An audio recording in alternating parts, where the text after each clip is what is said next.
The feud with no ending in sight. That is Greg Norman, Tiger Woods, and the PGA Tour. This is seriously getting juicier than expected, and it's separating the two tours further and further, with LIV Golf successfully completing its first season and finally securing a TV deal for their 2023 season. One would expect that Norman would know better than to let his achievement as LIV's chief executive do the talking. But apparently the Shark is not the type to let allegations about him fly around without giving his take, especially when it's coming from Tiger Woods. Some say Norman is pissed that Tiger turned down his multi-million-dollar offer to join LIV Golf, while others say he's simply doing his job. But could there be any truth to the rumors? Stick around to find out the details. Greg Norman was labeled the Great White Shark by a reporter during the 1981 Masters, but he started exhibiting all the traits of that deep-sea creature long before that. Born to Mervyn and Tawini Norman, Greg, in his formative years, like today, never did anything midway. During his career, Norman won 91 professional tournaments around the globe, including 20 PGA Tour titles and 71 international. He registered 29 top 10 finishes in majors. He also held the ranking of the top golfer for a total of 331 weeks, which Tiger Woods later broke in 2004. And while Greg's well-documented wins on the course earned him a spot in the World Golf Hall of Fame, the Australian pro golfer continues to work at both his game and an enterprise that promises to succeed even after his playing days are behind him. The successful entrepreneur has designed more than 70 golf courses, and that's not all. His Shark brand of golf sportswear, equipment, and wine became one of the most notable logos in the golf world. The 67-year-old learned long ago that golf could be a platform for something greater, and he has successfully transcended the game to become one of the most successful athlete-turned-entrepreneurs in history. 2021 was a year his age-long dream of spearheading a rival league to the PGA Tour became a reality. He was made chief executive of the Saudi-backed Golf Series,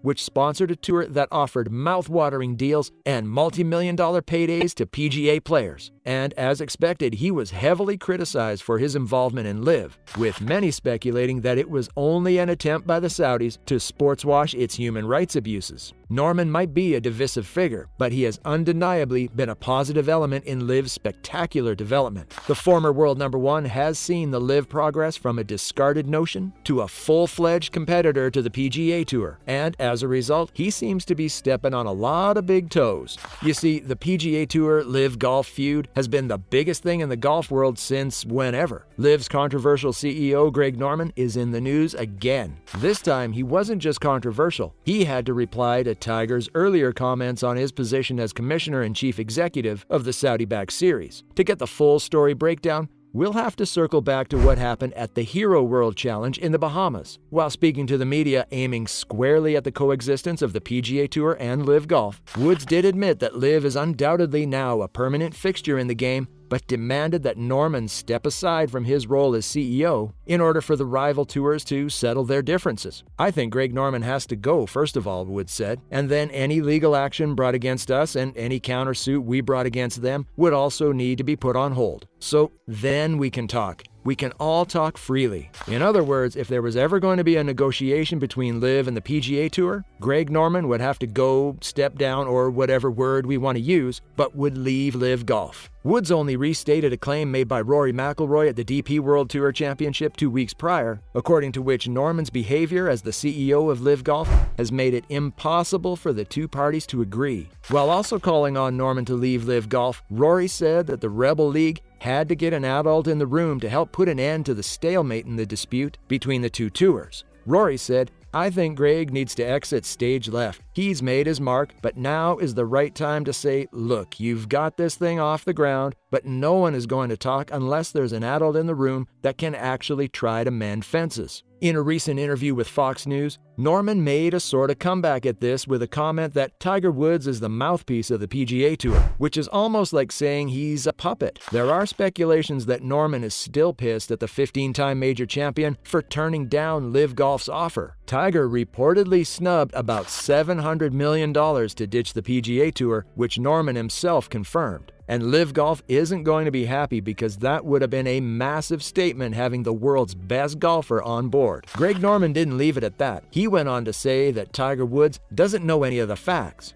Just making those comments, I feel it's an indication that he might be the tour's mouthpiece to get us to create turmoil within LIV and a bad perception about LIV Golf. But that's not happening because we know where we're going and what we're doing. Now, that's a pretty rash statement implying that Tiger is being paid or told to say something, which is actually what a mouthpiece or a puppet would do. Now, it would be exciting to know if Tiger and Rory were both being fed information, given information, or told what to say more than they should have, because they've definitely been the two vocal people on the PGA DP World Tour side of this argument. But do you think Woods is a mouthpiece of the PGA Tour? After all, the PGA Tour has obviously done a lot for him, and he's also done a lot for the Tour. He has brought golf and himself and has elevated golf to what it is today. But here is another crucial statement Norman made. There are 23 PGA Tour sponsors who invest up to $40 billion into Saudi Arabia. Why don't people come down on them? So there's the big question mark of why they're attacking our credibility. So this is something we bet you're just getting to find out. And to Norman, it's a big question mark on who they're attacking, why they're attacking, and why they're trying to ruin LIV's credibility when the guys on the other tour are potentially doing the same thing. Now, if many people knew about this from the start, they might have had a different opinion about LIV Golf. They say LIV Golf is offering blood money to its players, but those same people have various investments in Saudi Arabia. Sounds funny, huh?